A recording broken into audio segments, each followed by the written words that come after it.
Kasi nakakatakot oh. Alulong ng aso.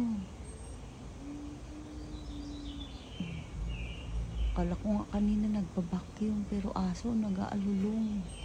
Laundry ako ngayon guys. Laundry time muna. Tapos na ang bakasyong grande. Kaya ayan.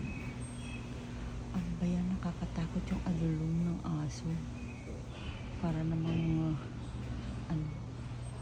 parang sa atin sa Pilipinas pag umialulong ano ang tawag. Sa amin pag may umaalulong, either may mamamatay, namatayan, may mumu. O diba? May mumu daw. Wala, parang baka yung alulong ng aso. Oh guys, kakatakot. Parang baka, parang ako lang. Pag umiiyak ganyan, ang sound ko.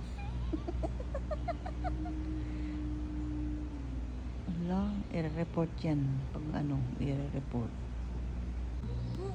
Natatakot na ako sa alulong ng aso Kaloka.